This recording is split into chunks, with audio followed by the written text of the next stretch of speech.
Salut tout le monde, salut Moguri. Salut. Bienvenue dans ce nouveau numéro de FAQ. De quoi on va parler cette semaine? C'est quoi le jeu? On va parler de Dragon Quest Heroes, alias le crépuscule de l'arbre monde, alias Dynasty Warriors Dragon Quest, alias Musou Heroes Dragon Quest, alias ah bon, ils ont fait ça aussi. Alors moi ça me chauffe parce que j'aime bien l'univers de Dragon Quest et je le connais bien en plus. Ouais. C'est développé par qui ça? C'est développé par Omega Force, donc les créateurs de la licence Musou, excuse-moi, ouais, et non, donc Dynasty Warriors, à chaque fois je confonds parce qu'il y a les titres occidentaux, japonais et tout ça, donc on les connaît plus sous le nom des Dynasty Warriors, les Musou, et donc c'est eux qui ont créé la série et qui développent tous ces épisodes depuis sa création. Voilà, il y a un style Musou quoi en fait. Ouais, complètement. Parce que du coup tu vois du Gundam, tu vois du One Piece, tu vois. Ouais, c'est décliné de Ken, plus en plus, du Ken, du Zelda aussi plus récemment, oui, avec Hyrule Warriors, et donc là Dragon Quest.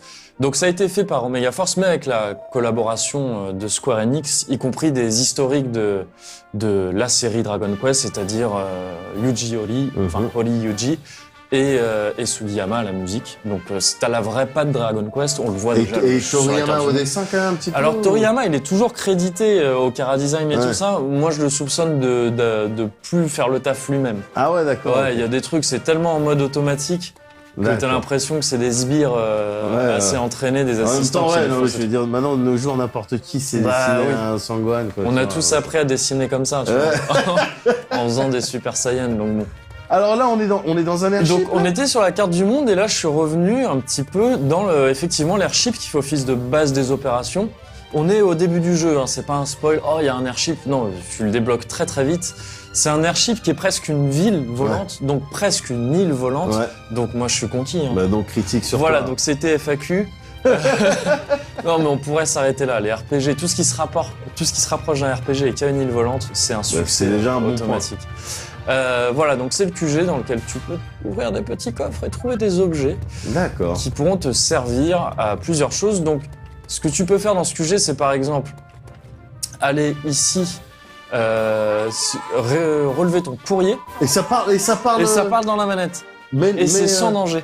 Ça parle. Je sais pas si elle va le redire. Là, malheureusement, j'ai pas de courrier. Il y a un système d'échange de courrier, ça se fait par le net.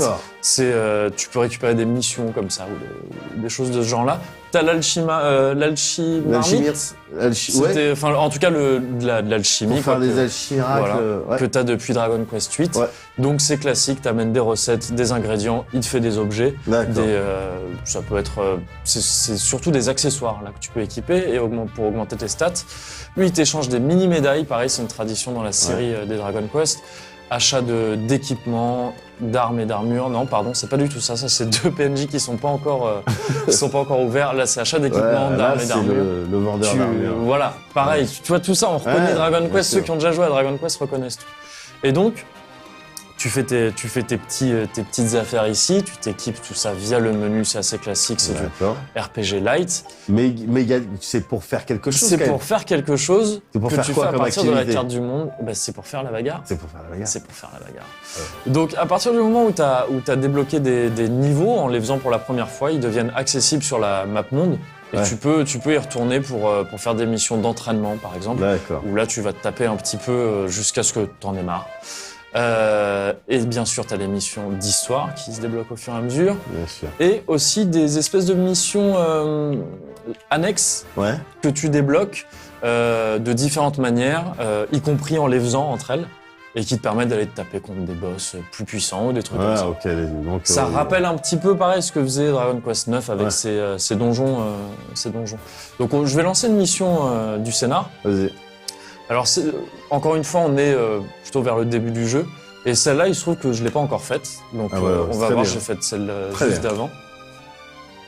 Et donc là, on doit s'infiltrer on doit pénétrer dans une ville. C'est pas de l'infiltration. Tu t'infiltres pas dans un mousseau. Tu t'infiltres pas vraiment, effectivement. Enfin, ou tu t'infiltres comme dans un... T'infiltres ton armée, quoi. Comme dans un Assassin's Creed. Oui. Ouais. Et donc là, on vient de la mission d'avant. Je devais défendre les murs de la ville qui se faisaient attaquer par des monstres. Et là, donc, je suis à l'intérieur de la ville et il va sûrement falloir nettoyer les rues. D'accord. Parce que le pitch, en fait, de base, c'est que à l'origine, tous les humains et les monstres vivent en harmonie et s'entendent très bien, et c'est la fête. Bien sûr. Ça commence vraiment par une fête au début du jeu. Mais il y a un méchant. Il y a quelque chose qui vient trouver l'équilibre. Voilà, c'est ça. Un méchant qu'on ne connaît pas encore pour l'instant, qui par sa magie noire, fait en sorte que les monstres deviennent méchants. Ah non. Et ouais, c'est pas cool. Et donc, tu tapes les monstres, quoi, vu qu'ils sont méchants. Il y a qu'un monstre qui n'est pas devenu méchant, c'est le slime, le slime qui t'accompagne. Qui s'appelle Médicis. Ça ressemble à Médicis, je ne sais plus. Ah oui, bien sûr, oui. Que tu as déjà vu aussi, oui, je crois, dans d'autres. Et ah bah tiens, je vais en profiter. Là, on voit que je viens de récupérer une médaille. En battant un ennemi. Les médailles, là, tu vois en bas à gauche, sous le portrait du personnage. Tu vois que j'ai un portrait de monstre qui est affiché, c'est celui que je viens de récupérer. Là, il y a une autre médaille, je viens de récupérer une autre. Je peux jongler entre les différentes médailles que j'ai eues comme ça. Et faire quoi? En appuyant sur une simple touche, j'invoque le monstre que j'ai capturé. Non. Et il revient après ou? Alors non, c'est des médailles à usage unique que tu peux... En fait, tu les récupères très souvent, parce que c'est en tapant des monstres que parfois ils vont faire popper leurs médailles. Et donc, tu as différents types de médailles. Tu en as lui, tu vois, c'est ce qu'ils appellent les sentinelles, celui que je viens d'invoquer. C'est-à-dire qu'il reste à la zone, reste sur la zone où tu l'as invoqué pour la défendre, pour mettre des tas de pas. Voilà. Et vu qu'il s'agit régulièrement dans le jeu de défendre des zones, ça peut être très utile d'assigner des monstres à la défense de certaines zones pendant que toi tu... D'une manière générale, ça peut être très utile d'avoir un golem, quoi. Oui. C'est vrai, et dans la vie de tous les jours. Que ce soit dans un cadre de bagarre ou à la poste. Il peut faire la queue pour toi pendant que tu vas faire autre chose. C'est ça, pour peut-être si après tu apprends bien, il peut faire la cuisine, peut-être la vaisselle s'il arrive à être assez délicat. Donc ça doit être très, très utile, un golem. Mais tu as aussi des monstres qui ont un usage ponctuel, c'est-à-dire tu les invoques. Et soit ils vont taper l'ennemi une fois et se casser tout de suite, soit peut-être te soigner ou avoir d'autres effets. T'as des invocations de bâtards, enfin des gros monstres. J'imagine, là encore une fois, moi je suis au début du jeu. Évidemment, je le précise dès maintenant, il y aura une critique du jeu qui fera suite à ce FAQ. Mais c'est pas tout de suite. C'est dès la semaine prochaine. D'accord, ok. Donc voilà, là je suis au début du jeu, c'est pour un peu partager les premières impressions, vu que le jeu s'apprête tout juste à sortir, voire vient de sortir peut-être. Et voilà, donc... Qu'est-ce que je disais? Il y a un système de tension comme dans... Effectivement, là on voit la barre est remplie. Donc alors là je vais pas pouvoir le montrer, mais avant qu'elle soit remplie, soit tu la remplis en tapant des ennemis, ce que je fais assez mal depuis tout à l'heure parce que je ne vois absolument rien. Je dois le préciser, je suis désolé, ce sera peut-être pas très beau. Donc soit en tapant des ennemis et en se prenant des coups, soit en appuyant sur un bouton qui te permet de te concentrer. Bien sûr. Peu à la Super Saiyan, voilà. Mais là, si j'appuie sur ce bouton, ça va me transformer. Donc je peux pas vous le montrer pour l'instant. Je vais attendre qu'il y ait un pack d'ennemis un peu plus gros. D'accord, ok. Mais parce que tu vas quand même te transformer, là. Je vais me transformer, évidemment. Là, on voit cette espèce de cercle d'invocation, là. Ce truc violet. Il est contrôlé par cet ennemi qui brille un petit peu. Et tant que je le bats pas, ce que je viens de faire, il y a des monstres qui sortent. Donc il faut... voilà, bah tiens, là, il y a un peu de monstres. Donc là, je me transforme. Quand tu es transformé, tu as un double saut que tu n'as pas d'habitude, tu ne subis pas de dégâts. D'accord. Et tu peux, tu frappes plus fort évidemment. Et au bout d'un moment, enfin non, quand tu veux en fait, tu peux déclencher ta super attaque qui met fin à la tension. Ouais, bien sûr. On a vu là, je sais pas si vous avez fait attention, mais la jauge de tension se vidait petit à petit. Elle deviendra de plus en plus grande et de plus en plus longue au fur et à mesure qu'on va progresser. Et donc il faut veiller à utiliser sa furie entre guillemets. Pas trop tôt pour pas gâcher, mais non plus faut avoir le temps de la faire avant la fin de sa tension, sinon t'es bien deg. Et alors là ton personnage, elle est pas toute seule. Effectivement, il y a 3 coéquipiers qui se battent tout seuls, mais que je peux incarner à tout moment. D'accord. Et tu les choisis, enfin c'est 3 parmi plein d'autres, j'imagine. Voilà. Il y a des personnages de plein d'autres d'équipes. Ouais. Là par exemple c'est Alina de DQ4 qui est avec Kirill, son coéquipier dans DQ4 aussi. D'accord. Elle, c'est un personnage exclusif au jeu, enfin qui est original, je veux dire, pardon. Ouais. Ah bah là on a perdu, je sais même pas pourquoi, parce que tout ce qui est texte, je n'arrive pas à le lire. Alors moi je peux te le dire, parce que t'as pas protégé le maire. J'ai pas protégé le maire. Ou la mairie. Donc c'est ce que je disais, il faut Ou ta mère, peut-être. Peut-être, effectivement. Mais j'ai plutôt pour habitude de la protéger, donc ça m'étonne. C'est vrai que c'est... Tu viens de gazer ma maman. Non, pas du tout, pas du tout. À la télé. Non, c'est cool, c'est cool. Je me permettrais jamais de faire quelque chose comme ça. En plus, c'était pas de la gaz. C'était pas ma maman, c'était celle du personnel. Exactement. Donc, ok. Bah, donc ouais, voilà, il y avait une mission de protection et j'ai fait n'importe quoi. D'accord. Et donc game over. Ok, très bien. Donc le jeu comporte des game over. Ok. Oui. Là, information importante à noter. Mais donc effectivement, on voyait que je pouvais switcher d'un personnage à l'autre. Et c'est plutôt cool parce qu'en fait, ça fait des attaques. Ça fait des chouettes attaques. Et pour l'instant, j'ai l'impression, encore une fois, en gardant bien en tête que je suis au début du jeu, c'est peut-être le héros, l'héroïne en l'occurrence, mais le héros est le même, parce que même si au début du jeu, tu choisis d'incarner une fille ou un type, j'ai pris la fille parce que le type a une gueule, mais vraiment que je ne peux pas tolérer. Ah, et tu peux pas... non, tu peux pas les changer. Ils sont fixes, c'est des vrais personnages, tu vois, qui ont des lignes de dialogue, etc. Et donc une apparence fixe. Et pour l'instant, ces deux personnages, donc oui, ce que je disais, c'est que tu en choisis un au début du jeu, mais l'autre est là de toute façon dans ton équipe quand même, donc tu peux l'intégrer si tu veux. Et y compris l'incarner, vu que tu peux switcher comme tu veux. Ces deux persos-là sont pas les plus intéressants, je trouve, en termes de gameplay. Parce que tu vois, t'as des combos basiques de là, j'enchaîne carré, ça fait des petites attaques. Si j'enchaîne triangle, ça va faire des attaques plus puissantes. Les héros de base se limitent un peu à ça. Alors que les autres héros, comme lui par exemple, il a un truc qui lui permet d'esquiver après une attaque, tu vois. Alors ça paraît tout con, c'est ce que je suis en train de faire là, mais les autres ne peuvent pas le faire, ça. C'est-à-dire que si tu as déclenché une attaque, bah tu l'assumes. D'accord. Et ça donne un jeu qui est du mousseau, c'est-à-dire que c'est beaucoup moins dynamique que peut l'être un beat'em all à la Bayonetta et tout ça. Et moi, c'est quelque chose qui, personnellement, peut un peu me déranger dans les mousseaux, tu vois. Je trouve ça un peu mou, parfois. C'est compensé par le nombre assez impressionnant d'ennemis que tu as à l'écran et les attaques, impressionnantes aussi que tu lances. Mais, je me suis fait déboîter. Ah, tu t'es fait déboîter. Après, j'ai l'impression qu'il y a deux écoles, hein. Il y a ceux qui trouvent de l'intérêt dans les museaux, et on en a là, au sein de la chaîne, évidemment. Et t'as les autres qui pensent que, attends, c'est quoi? Qui disent qu'est-ce que c'est, on appuie sur carré un peu tout le temps. Mais la preuve que pas tout à fait, vu que je suis en train de perdre, je suis en train de me faire éclater. Même si, encore une fois, c'est pas mal dû à ma vision défaillante. Est-ce qu'on a besoin de grinder pour passer des niveaux ou non? A priori, pas énormément. Enfin, je veux dire, tu les gagnes quand même. D'ailleurs, le grind n'est pas super efficace d'après ce que j'ai pu voir pour l'instant. D'accord. C'est-à-dire que refaire d'anciens niveaux ou faire les niveaux optionnels, là, t'apporte pas autant d'expérience que ne le font pour l'instant les niveaux de l'histoire. D'accord. Voilà.